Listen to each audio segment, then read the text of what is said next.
parents, welcome back to the Now Mom. I'm Rachel Bennett. Thanks for joining us today. There's a lot of crazy that's going on in the world today, and I know that there's some big decisions that you gotta make in your home. Before we get started and go right into our first tip, make sure you guys subscribe down below and hit that notification bell because I'm gonna be sharing a lot more videos and fun tips on all sorts of things, all for schooling. Whether you're a public schooler, online schooler, hybrid, or homeschool parent, make sure you guys subscribe and definitely comment and communicate with me because I'd love to know if there's more tips and things that I can help you with.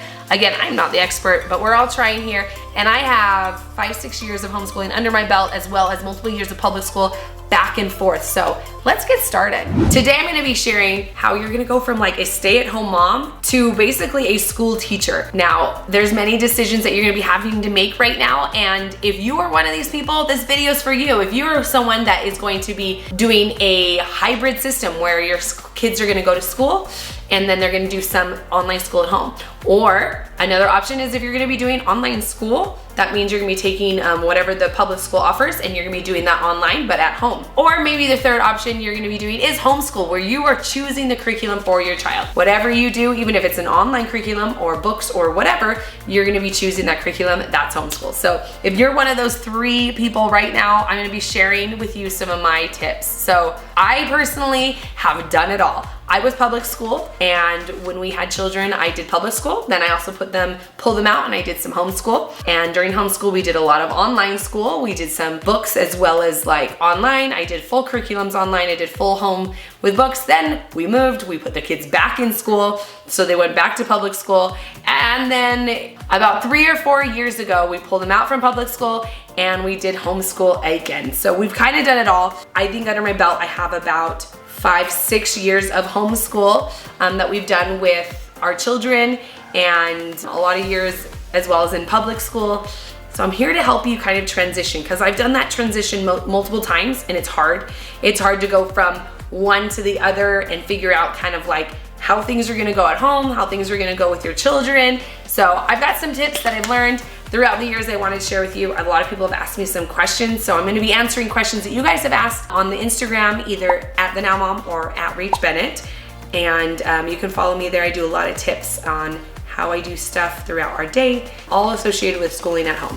So let's get on to it. You are gonna be going from, packing the kids' lunch, putting on their backpack, sending them on their way, to now you are going to be the homeschool teacher, basically. You're gonna be teaching them at home and helping them in some form of their schooling. So whatever that choice is that you guys made, I just wanna give you guys awesome thumbs up. You're doing fantastic. That's kind of the biggest decision, is truly just making the decision on what you're going to do. And whatever you decide to do, be confident in your choice, because there's so many people making different decisions. Don't feel like you gotta be like everyone else, because that's one of the hardest decisions, is going against the grain a little bit, doing what you feel is right for your family. And I fully support whatever's right for your family, whether it is public school, online, hybrid, homeschool, whatever it is. If it's right for your family, go for it. So after you get that out of your brain, we're gonna move on, because that's kind of the biggest struggle, is actually moving into this transition. First step of advice from this transition is, number one, do not public school at home. Do not try to be the public school teacher.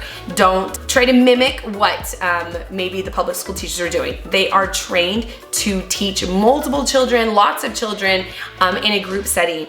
And although you may have multiple children at home, your setting is gonna be different, and your kids will kind of know like when you're trying to be somebody else. So be you, magnify whatever you are really good at, always think of it like as you're adjusting with this new program, whatever you're doing, but don't try to be somebody else. That's the biggest hurdle. Just stop it right there, get over it, and let's move on. Okay, number 2 is setting goals. Now, setting goals can be a little stressful because you may not have control over the whole curriculum, but the goal for maybe like understanding what you need to do this school year. Is it, accomplishing so much of the curriculum, like talking to the teachers and understanding, okay, with this online or hybrid system, what do I need to help my child learn? Like, what is the end goal? Like percentage-wise on tests, or maybe just accomplishing so much of the schoolwork. Whatever it is, you need to set those goals.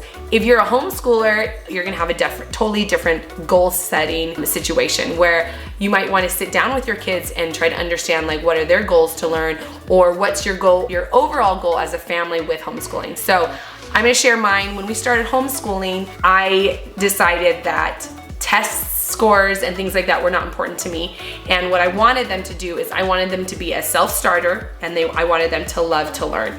That was our biggest goals. And each year I do things to move forward in that direction, to be a self-starter and to love to learn. So that doesn't mean that like I am avoiding all of the school they need to do. No, they do their English, their math, their science, they get history done, they have some extracurricular things, but it also means we do some different things because of what they want to learn. So I'm gonna talk a little bit about that in a minute, but number 2, do some good goal setting with your spouse, or if you're a single parent, with your kids together, or if you want to think that through before you even approach it with your kids, like kind of goals that you might have for them to help kind of understand and kind of move forward. I find that when I have a good goal, or I understand the expectation of what's going to happen throughout the school year, that always helps me. And just a little tidbit in there, don't make your goals kind of crazy high. Like, don't expect them, especially if this is your first year homeschooling, or if this is your first year doing like that online, or if this is the hybrid system that you're gonna do, there's gonna be bumps in the road.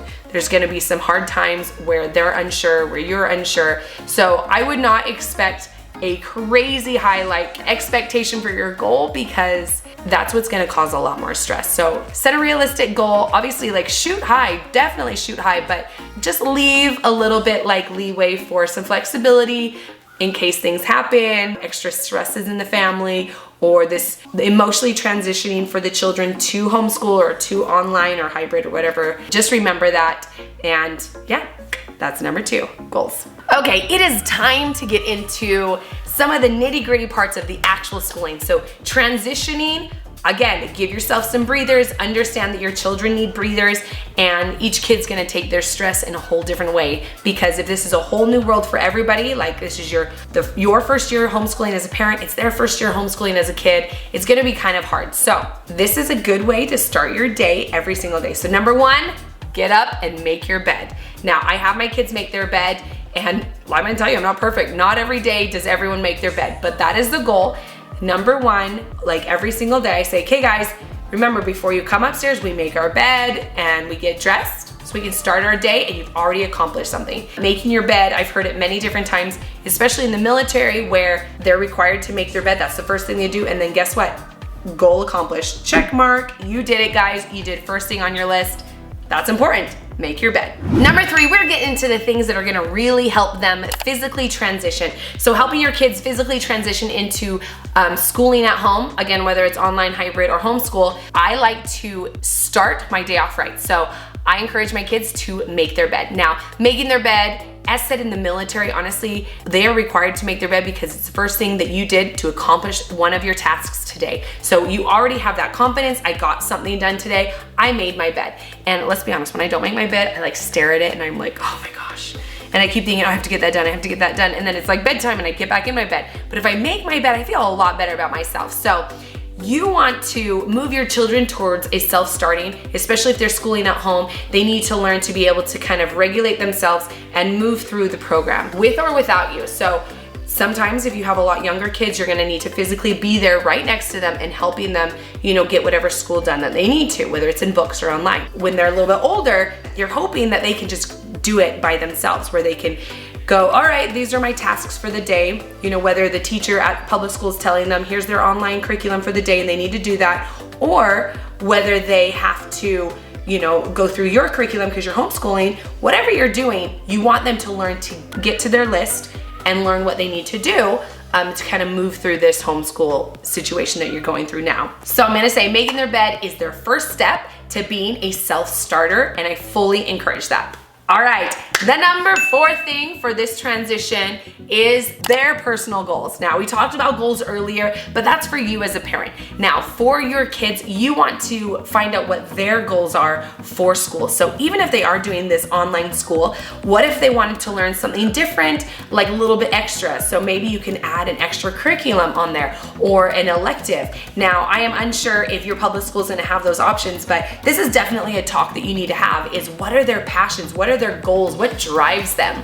So we do a huge planning meeting before school even starts. So we get our planners out and we do a huge like planning meeting where we're like, what inspires you? We watch a few like kind of like YouTube clips, or we watch some maybe even old Olympic videos or whatever's going on, and like these people that are doing physical things. And then we talk about like, you know, countries or art or whatever, and we try to give them kind of a pep talk about what they want to learn. So we try to tap into their passions, because if you're really excited about something, you're going to learn it and be so motivated that it will be exciting. Now, sometimes, actually a lot of times, math is not gonna be on their like passions list. Now, that doesn't mean that you avoid it and you don't put it on their list for school, but you can curate that to help them support that like subject can support their passions.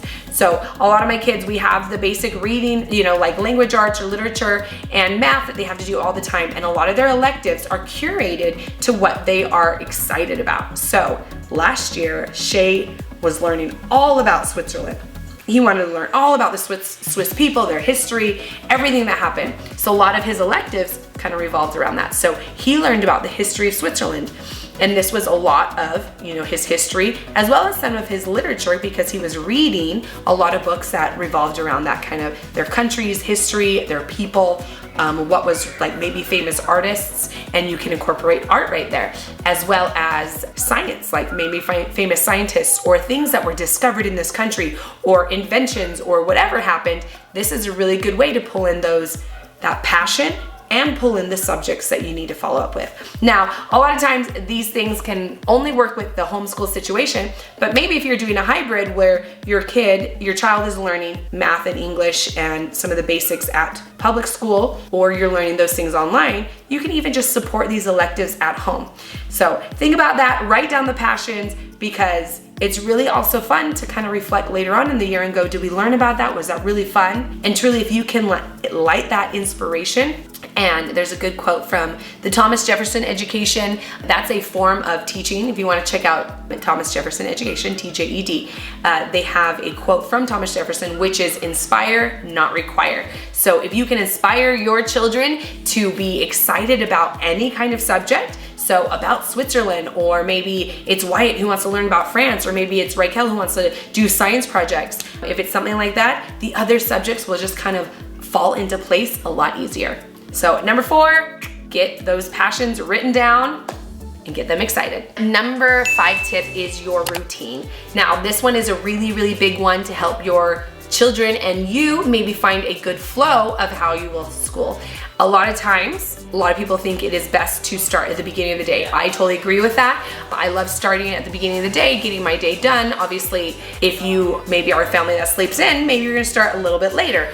Or if you're a family that's a go-getter, you're gonna wake up and get it done early in the morning. That's what you need to figure out, is what's the routine that you perceive that would be best for your family. So I like to write down a schedule or a routine or a flow that I would like to do throughout our day. Now, because we also do YouTube, we create videos, we do a lot of content, we kind of balance that out. Me, I am a working mom at home. I have a different little kind of schedule and routine that some other people will be doing. So if you want to check out that video, I'm going to talk more about that in an upcoming video, how to balance work and schooling at home. So if you are a mom that works or a parent that works at home, I have a few tips on how to balance that out later in another video. So watch for that. Okay, so the routine is really important. What I do, this is a little bit about our schedule, is we wake up, we have our own, like we have our breakfast, we try to get that done. And then while we're sitting at breakfast, we kind of have what we call our little powwow. I do a powwow on Mondays for sure, but almost every day we just kind of talk about like what everyone's getting done. And we do that right around the breakfast table. So everyone's sitting, everyone's eating, we're gonna talk about our powwow. Okay, today I'm gonna help so-and-so with this project. We're gonna be talking about history at this time. Get your own literature, language arts, and your math done, and then come to us at like 10 o'clock, we're gonna be doing history. Or, okay, today's a personal day, you're just doing your personal subjects, your own like research or your talent, your language arts, your math, your science, whatever it is on their planner. And then we're going to, the goal is to be done at 12 or 1 o'clock or 2 o'clock, however long that you project this to be. Now your first couple weeks, you may not know how long it's gonna take, so you'll figure that out. But for us, we have breakfast about 7:30, 8. We start school about 8:30, 9. And I hop from kid to kid, helping them on their personal subjects, which is language arts and math, and then I help them with their We do group curriculums for history as well as some science projects. And then each kid kind of breaks off for their electives. So whether they're studying another country or art or music or whatever it is, whatever they want to do, they have time for that throughout the day. And then the goal is to meet back at lunch, and hopefully we're done by lunch, but if not, then we go a little bit later. So we kind of take it as it is. That's our flow. And then I don't do like some YouTube filming or anything until the afternoon, and we set time for that throughout our week. That's what we do on our Mondays when we plan out our week. So that's kind of the flow that we have. And then in the afternoon, I just say, you know, get your chores done, go and play with your friends, you know, do whatever you want to do, or you have your personal time where you get to read or do electronics, however it works in your family. But that's kind of how our flow works. I like to start our day with a powwow at breakfast and then help kids throughout the day, and then reconvene at lunch to see how everyone's going, and then have a goal to be done around anywhere between 12 and 2. So that's kind of our flow of what we do. I'm gonna dive more into that, and you'll get to see a day in the life of our school routine. Again, those are videos that will be coming up. But for transitioning, it's just kind of getting an idea and a flow of what you expect to get done throughout your day. So I hope that helps. That's number 5. Okay, the last one is number 6, and that is curriculum. Transitioning, I actually get really, really excited about curriculum. I love school supplies, and I love figuring out what we're doing. I like finding new inspirations for the kids, and I get really, really excited when it's preparing for homeschool. And for the school year, I get really excited for that as I like to organize. So curriculum is a big one. If you aren't researching right now for homeschoolers, if you aren't researching what you are wanting to do, it's time to kick that into high gear and kind of figure out what you want. I have a couple curriculums that I have loved throughout the years. I have tested and tried a bunch of different things. Some people have asked about different stuff, like someone asked about K-12. We actually did that when Clay was younger. K-12 is a self-moving curriculum. It's all online. They send you, you pick a few electives and they send you all of the manipulatives, so like anything you might need for math or science projects, or like an art kit if you're younger, things like that. It's actually a charter school that you sign up for in your region, and then K-12 is online, and you have to physically go in like once a week, once a month, or something like that. I liked it. It was really, really thorough. I did find that it was hard for a larger family. As I had more children in homeschool, it got a little bit harder. But if your kids are older, this is something they could totally do by themselves. It's thorough, it's great. It has good videos that you can watch, stuff that you type online, things that you turn in. If you're not into doing a lot online, K-12 is fully online, so that may not be for you. And it may be for you if that's what you're interested in. It's a fun one. Other people have asked me about The Good and the Beautiful. This one is a full curriculum that is just in a workbook style, so nothing is online. And you assess your kids. A lot of curriculum, you go online to their curriculum pages or programs, and you can take an assessment test, which just tells you what grade but what level of curriculum they are at. So a lot of homeschool doesn't go per grade. A lot of curriculum is per their ability. So you take an assessment and you're like, oh, my 4th grade child is taking this level math, this level language arts, and these are some science and history that they can go over. So I liked that one because it's all written. I prefer schooling to not be on the computer because we have so many kids. It's hard to get all the kids on the computer, and I find that if they have long hours, for my children, they get really impatient if they're in front of a screen for too long. So I really like group studies. There is History of the World for history, where you kind of just read a chapter or something of the history for your kids, and then per their level you do different things. So if they're in high school, they would write essays or do more projects. If they're junior high, it would be a shorter essay. If they're elementary, they'd be reading or taking a review paper or things like that. So I like the group studies for the electives like history, science, arts, things like that, so everyone can enjoy it at one time. We do it all together, and then they just do an extra level according to what their ability is. So those are fun. So History of the World's a fun one. Good and Beautiful, I absolutely love. I still use that one. I use that one for all the literature and language arts that goes from kindergarten all the way up through high school. High school's awesome for the literature and language arts because it has really amazing literature books. They go through case studies where they kind of dissect a book and they understand like the author or the subject or whatever it is, it's really great. I like that a lot. Their math only goes to like level 3 right now, so my younger kids are doing that, but I really like math, which is, the math I use is Life of Fred. That one's a great one, but again, that one's reading, so if you like kids that are more online, there's Khan Academy. That's a free online one. That one's awesome. There's a lot of like curriculum out there, and I can link some of my favorite homeschool sites down below, so check out that. And well, sites for either discussing curriculum or the best curriculums out there, kind of test reviews, subjects like that. So there's so much out there that you could do for teaching your kids if you're doing homeschool. But if you're doing like the hybrid system and the school is giving you the curriculum, you don't have to worry about this. What I like to do is I like to get my curriculum, figure out how many, say, lessons there are in the year, plan it for my year. So if you're gonna start in August and end in May, you know, you figure out how many basically weeks and days and you divide how many lessons and you go, oh, okay, I need 2 lessons a week for history, or I need 4 lessons a week for math. So maybe you do Monday, Tuesday, Wednesday, and Friday you take off. So this kind of coincides with your routine, so you kind of figure out what you'd like to do. One side note for the fun routine, I personally like to add a day where we go and do something out of the house. A lot of times we will even plan in like hikes, do family bike rides, you know, do your own kind of PE. I have a lot of fun PE ideas, so keep checking. There's tons more homeschool videos coming out, or schooling at home videos coming out, so you wanna make sure you guys check that out because I've been doing this for a while. I love it, I love sharing it. Am I an expert? No. Am I trying to be the best like mom and schooling teacher for my kids? Yes. I want them to love learning. I want them to understand that learning is a lifelong thing. This is not just a kindergarten through high school or college. You learn every single day. I learn every single day. So I hope that helps. Number 6, the curriculum. There's tons of stuff out there. I will link everything we use down below. But if you have any questions, please ask them. Put them in the comments below. Follow us on the Now Mom or at Rach Bennett. I am constantly asking questions there. So I hope you guys enjoy this. And check out theohanaadventure.com. I'll be doing more blog posts there on a lot of my schooling. I hope you guys enjoyed this. Thank you so much. You want to see more videos, ask questions, comment below. We'll see you guys next time. Bye.